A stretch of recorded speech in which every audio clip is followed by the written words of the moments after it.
You're alone, and something tall, pale, and impossibly thin is staring at you from the woods. What do you do when something that shouldn't exist starts moving closer, its eyes locked on you? Welcome to the Dark Encyclopedia. I'm your narrator, Mr. K, and tonight I'll be sharing 4 disturbing true encounters with creatures said to be skinwalkers and rakes. So sit back, relax, and enjoy the video.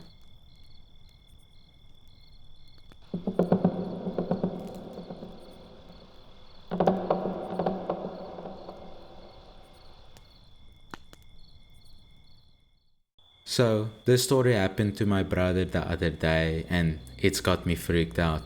To start off, we live in Georgia, in the boonies right next to the Alabama line. So, there are woods all around. I don't live with my family anymore, but my brother still lives at home. If you know him, you know he is a very serious person. He is very private, doesn't draw attention to himself, and is just, serious. It was around 11:30 at night where they live. It's pitch black, no street lights in the woods. He's never experienced these creatures, but me and my sister have. We've never seen them, but we have been followed by them. Either way, he pulls up into the driveway and parks in his usual spot, on the very small but steep hill. Opens the door and turns on his flashlight to be able to see. But as soon as he got out of his car, he heard something that was not right. He heard a sound other than the usual outside sounds. There was something moving near him, so he turned the flashlight to the edge of the driveway to see 2 pairs of reflective eyes shining back at him. He said there were 2 creatures, and they were on all fours with freakishly long limbs. They didn't have hair, just pale white skin. They were tall too, standing at about his shoulder on all fours, and he's 6'2". He said they didn't move, but he didn't stay there for long to investigate what they were. He said he screamed and ran.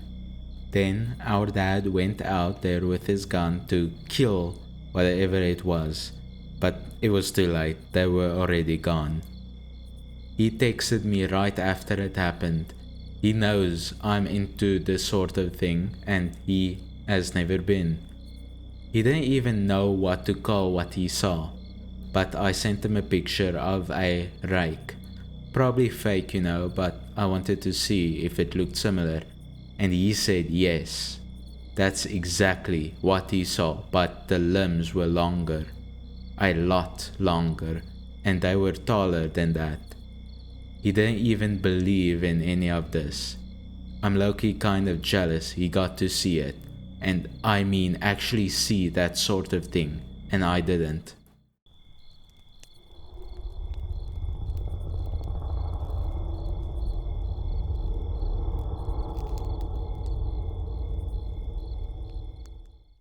This story I have been hiding for years, but I need to get it off my chest. So, this is a tale where I thought we were alone until the night I was proven wrong. This is my story of the Pioneer Trail creature. So, without further ado, please enjoy. Back in 2017, I was still active in my church, and that summer my mom convinced me to join the Pioneer Trail hike. Honestly, I wasn't thrilled. Something about it just didn't sit right with me, though I couldn't explain why. That uneasy feeling lingering in my gut as we set off. By the time we stopped for a break, we had already trekked close to 10 miles or 16 kilometers. I grabbed something to eat like everyone else, but the gnawing sensation that we weren't alone wouldn't leave me. I brushed it off, telling myself, "Don't be stupid. There's nothing out here except us." We continued with our usual camp activities, and that night, after downing a bag of spicy takis, bad idea by the way, I found myself making a quick bathroom trip before heading back to the camp, exhausted and ready to crash.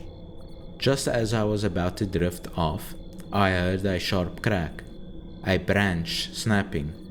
I dismissed it at first, but then came another, and another, and another. My gut twisted. Alright, something's not right, I thought. Curious but tense, I pulled myself to the window and peeked outside.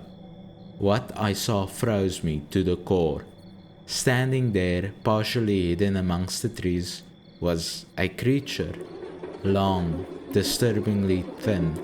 Its ribs clearly visible under pale, almost translucent skin.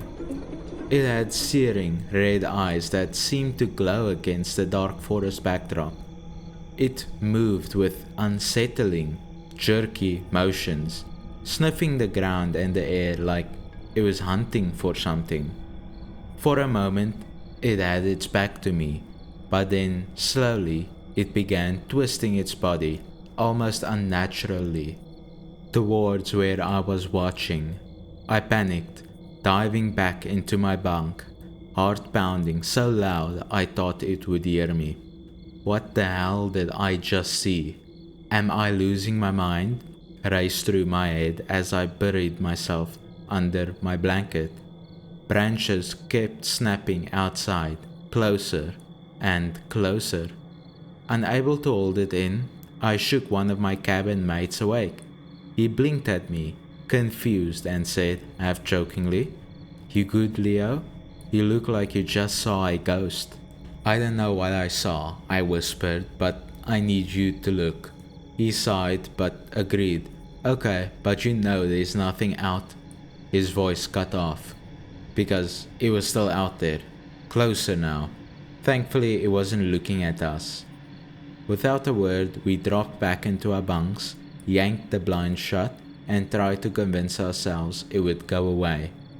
The snapping branches grew louder, but neither of us dared to look again. After what felt like forever, I mustered the courage to peek, and it was gone. All that remained outside were dozens of broken branches, as if something massive had stormed through the forest. We didn't say a word of that creature to the counselors. Instead, we claimed we heard the bear in the night. They organized a search, but only found a few strange paw prints that didn't look quite right. But my cabin mate and I, we knew better. We knew what we had seen. Since that night, I have never set a foot on the Pioneer Trail again. Thank you for sticking around to hear my story. I have plenty more if you're interested. Let me know if you like to hear a few more. Until next time, stay safe out there.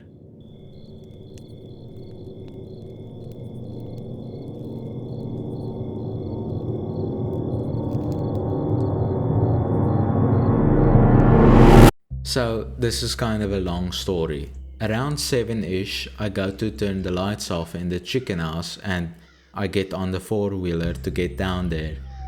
As I get off, I notice the air is unusually cold, cause it's Alabama in April. It's supposed to be like 60 degrees. So I shake it off and blame it on the fact that I'm in a cutoff. I go in the chicken house, call my mama, then cut the lights, and then take a few rips of my pen. Then time slips away and it's noticeably darker.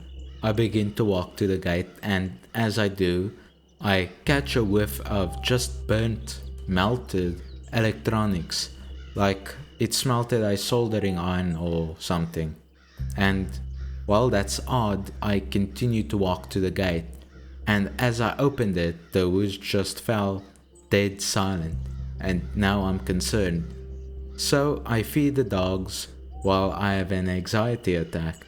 So I feed the dogs, close the gate, and turn the four-wheeler on. And as I look up and shift into first, There's someone at the tree line, so I ride up. And the closer I get, the more almost disfigured he becomes. Legs hairy to hell and back and like sideways knees. And his head had patchy hair and a skinned up left side of his face, and on his head was a stump. Yes, a stump like a deer antler. So logically, I bolt out of there. I go to the road and decided to take the other way. That's about a mile through the woods, as long as I don't see that thing again. So I get down the holler, about a 45 feet elevation change, and this little thing, bless its heart, is giving all it's got to get up these ridges and sloughs. Then I get up to the green field, maybe 200 to 250 yards to my house. So I just got to get through one little patch that's overgrown with briars and bushes with a creek in the middle. So then I get down there and of course my luck, the four-wheeler gets stuck in the creek bed. So as I rant and slightly freak out, knowing what the hell I just saw, I slam it in reverse and try to speed my way through it. And I catch a glance of my old friend in the shooting house, looking through the window, no gun, just looking through like an animal wanting me to leave. It never seemed to be hostile, even though I didn't give it much of a chance. I later punched it and got up to the house, and now I'm in my room, paranoid as all hell with my gun by my side. I'm too scared to go to the bathroom. Every noise I hear, I assume to be it, whatever it may be.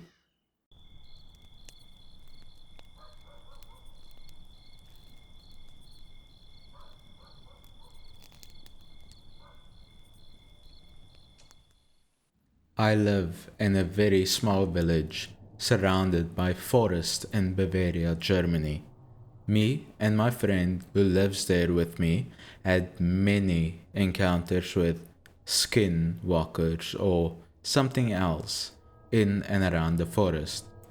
The first encounter was about 3 years ago when me and my friend were a bit drunk because we were doing a campfire in the garden with some other friends that night, and we wanted to walk a bit with the dog. We wanted to walk up a path that enters the forest when our dog suddenly got very anxious, and that's when we felt an aura of something that didn't want us there. We looked up the path to see if there was something, and then we saw a tall, pale figure standing behind a tree, staring at us. The first one who ran was our dog. The last big encounter was 5 months ago when I had to walk home at about 11:30 at night from a neighboring village about 2 kilometers or 1.2 miles away because my bus didn't drive directly to my village. Most of the time, it's a pretty chill walk with nothing going on, just a normal feeling of anxiety because it's dark. But this one time was different. The path to my village follows a Landstrasse, meaning a country road in German, alongside a forest that doesn't go all the way, just about 3/4 of it. When I entered the bit with the forest alongside the way, I already felt something not wanting me there. I continued walking, not thinking too much about it, when I heard something following me inside the forest. Hearing that, I screamed "Verpiss dich," or "piss off" in English, into the forest, hoping that it was just a wild animal and that it would go away. But it didn't. It just came closer. I stood there, frozen up in fear, when it got to the edge of the forest, nearly on the street, and started whispering something I couldn't understand. But to my luck, shortly after, a car passed me, pulling me out of my state of shock, and then I ran all the way home. I haven't walked that path since. All in all, these encounters are also something very strange and very scary, and we are still not sure if it's a skinwalker or something else, because normally these things aren't very normal here in Germany. We've even heard and seen one of those things in our driveway triggering our motion sensor light. If this video sent chills down your spine, make sure to subscribe and hit that bell icon. That way you won't miss any of our future horror explorations. Have your own unsettling story to tell? Saw something scary or that defies reality? Send it to me at the.dark.encyclopedia@gmail.com. Link in the description. Until next time, keep your lanterns lit, your eyes on the shadows, and remember, the truth is out there.